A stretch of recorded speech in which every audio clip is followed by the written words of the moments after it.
करेंगे, यीशु के बारे में बताएंगे। See, my dear church, serving others is essential to the Christian life. और दूसरों की सेवा करना मसीही जीवन में बहुत ही महत्वपूर्ण है। I think serving is not a problem to the Indian women.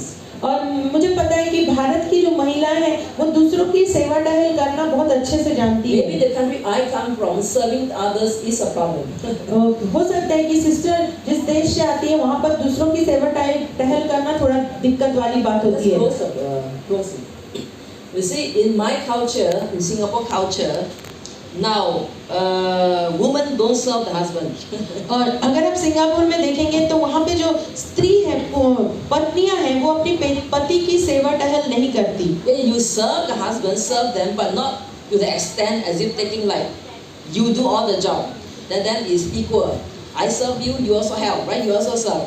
और मैं ये नहीं बोल रही कि वो अपने पति को मदद नहीं करती, लेकिन वो मदद करना या सेवा टहल करना दोनों तरफ से है कि मैं तुम्हें ये इस बात में मदद कर रहा हूँ, तुम मेरी ये मदद करो। So the problem in India is you serve your husband like he's your God. लेकिन भारत में ऐसा देखा जाता है कि पति की सेवा टहल ऐसे करते हैं कि हम अपनी देवता की पूजा कर रहे हैं।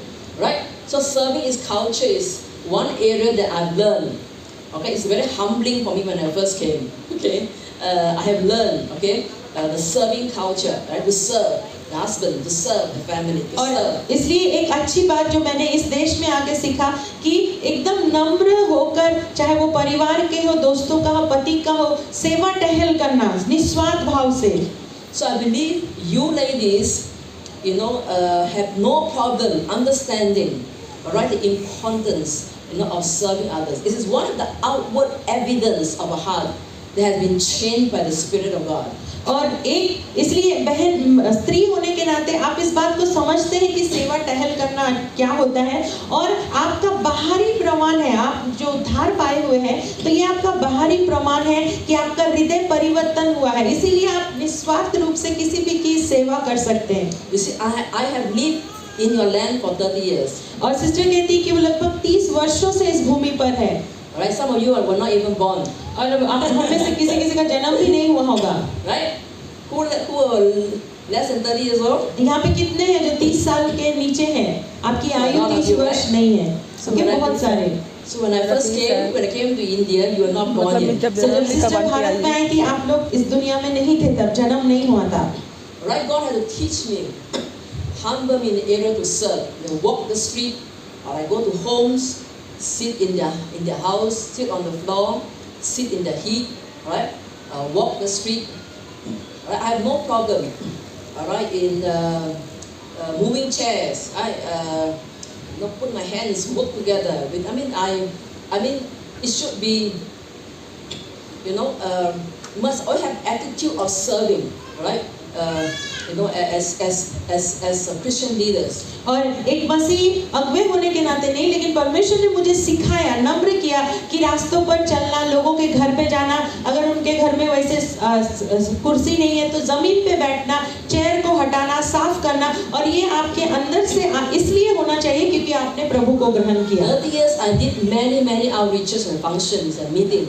और 30 सालों में मैंने बहुत सारे आउटरीच मीटिंग्स किए हैं, सुसमाचार प्रचार के सभाओं को किया है। You see, so whenever I work with the team, you see, the moment I start moving the chair, the rest all start coming. और इसलिए अगर मैंने एक चेयर हटाया तो मेरे साथ में जो मेरे सहयोगी दल है वो लोग सब आ जाएंगे चेयर हटाने के लिए। So this is called kingdom service that God is expecting from us. और इसी प्रकार की सेवा, जब आप कहते हो परमेश्वर की राज्य में सेवा करना है, तो यही सेवा है जो परमेश्वर आपसे मांग रहे हैं। You don't serve just in your house, but you also serve in the kingdom of God, for the church. और आप सिर्फ अपने घर में सेवा नहीं करते, काम नहीं करते, लेकिन आप परमेश्वर के भवन में सेवा करते हैं, परमेश्वर के राज्य में सेवा करते हैं। See, the motto of Jesus Christ for his 33 years on earth.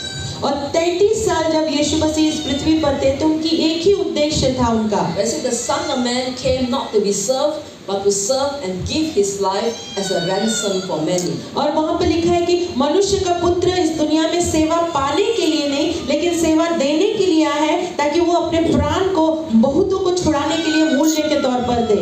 Right, so my dear church, serving others is a hallmark of true Christianity.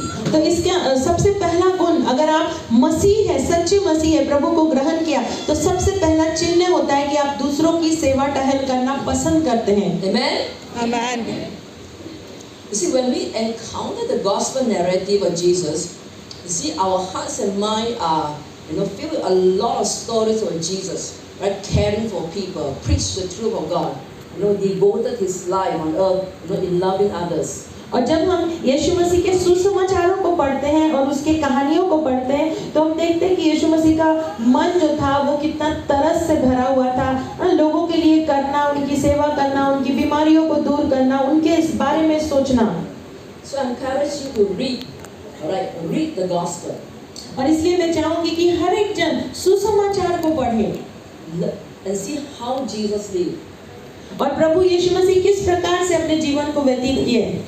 Sometimes we are so familiar, all right. We just so familiar, all right. And become a hindrance to us. It's like go and once again, all right. Don't just randomly read. Let's read through and observe and discover again how does Jesus live, how does he talk, how does he serve. और बहुत समय आप कहेंगे मैंने बहुत बार पढ़ा है और बहुत बार पढ़ते पढ़ते वो आपके लिए बहुत ही सामान्य बन गया है, लेकिन मैं चाहती हूँ कि अब जब उसे पढ़े तो आप यीशु के नजरों से पढ़े कि वो कैसे बातें करता था, कैसे लोगों से मिलता था, उसकी सोच कैसी थी। Alright, I think it is high time for us to fall in love with Jesus all over again. और ये बहुत ही चरम समय पर आ गया कि हम फिर से प्रभु यीशु के साथ उसके प्यार में गिरे। Amen. And you see, on the night of his arrest, you see that Jesus actually washed the feet of the disciples. I'm sure you all know this, right? And leaving them, with one final teaching, and that is to serve one another. The last thing that Jesus demonstrated to us is to wash one another's feet, to serve one another. आखिरी बार जब यीशु मसीह क्रूस पर चढ़ाए गए, उसके पहले उन्होंने एक ही चीज जो अपने चेलों के साथ किया था, और वो होता है कि उन्होंने चेलों के पैर को धुलाया था। होता है कि उन्होंने सिखाया कि पैरों को धोने के द्वारा उन्होंने दास बनना क्या होता है, नम्रता क्या होती है, उसको दिखाया, कैसे दूसरों की सेवा करनी है। So John 13 verse 12 to 17. और यूहन्ना उसका 13 अध्याय जब हम लोग खोलते हैं